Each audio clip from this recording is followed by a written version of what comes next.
RMC, l'immanquable grande gueule. Il y a un moment où tu dois être ferme dans tes convictions. J'aime la discipline, j'aime la discrétion, j'aime la rigueur et j'aime surtout les gens de conviction. Si elle a vraiment des convictions autant qu'elle le dit, elle ne déroge pas à ses convictions et elle démissionne. Elle ne peut pas faire les deux.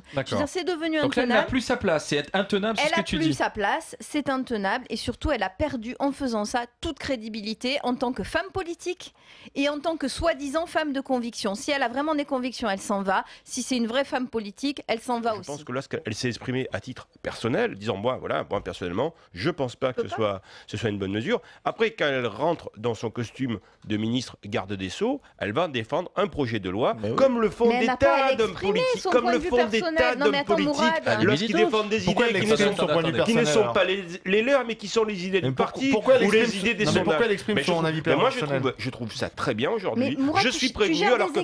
Excuse-moi, il y a tant de fois où j'entends un homme politique qui ne dit pas le dixième du commencement de ce qu'il pense. Absolument. Le fait de savoir que je vais entendre une garde des Sceaux qui va défendre un projet de loi dont elle a bien dit avant, attention, je suis dans mon habit de garde des Sceaux, je m'y suis dans mon habit, mais voilà moi ce que je pense, je trouve ça plus honnête quelque part que tous ces politiques qui disent pas le dixième de ce qu'ils pensent. Ok, tu gères des équipes, Mourad. Imagine un de tes joueurs du RCT qui vient de dire l'entraîneur il nous a dit de faire ça, moi je pense que c'est quand même une grosse connerie, mais je vais le faire quand même. Et bien alors, je trouverais ça très bien. C'est très bien. Et ça m'est arrivé.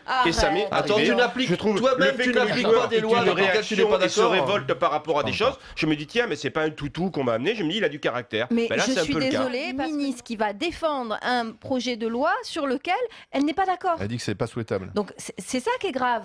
C'est pas à la limite qu'elle exprime des opinions. Ah bon, non, je trouve pas que c'est grave. Tu trouves que pour le citoyen, le message est clair? On s'en fout du message. Ah bon, très bien. On s'en fout du message. Le président de la République a pris une décision. Elle va défendre cette position parce que c'est son taf de ministre. Elle va le faire du mieux qu'elle va le pouvoir. Et elle-même n'est pas persuadée. Donc tu trouves que c'est bien? Je pense que c'est pas la première fois. Tu crois pas?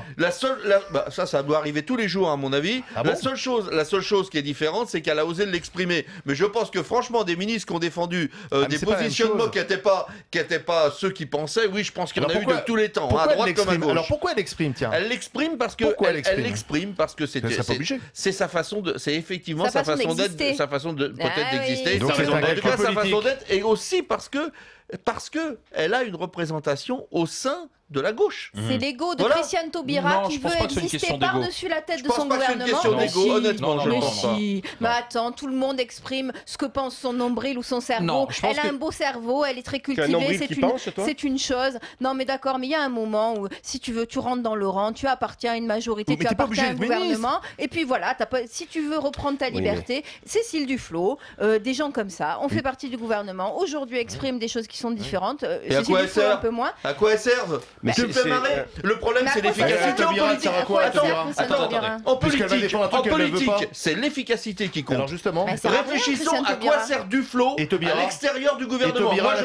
Et la preuve, c'est que non, puisqu'elle défend un truc qu'elle ne croit pas. Laisse-moi terminer. La preuve qu'on est en train d'en causer, que effectivement, c'est un mouvement qui existe au sein du Parti Socialiste, et c'est un mouvement qui se trouve représenté par Taubira. Mais ça change rien, puisque ça va être présenté. Mais sinon, on n'en parlerait même pas.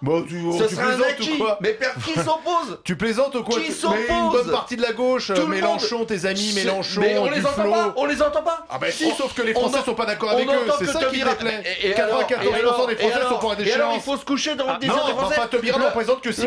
Alors attendez, RMC, l'immanquable grande gueule.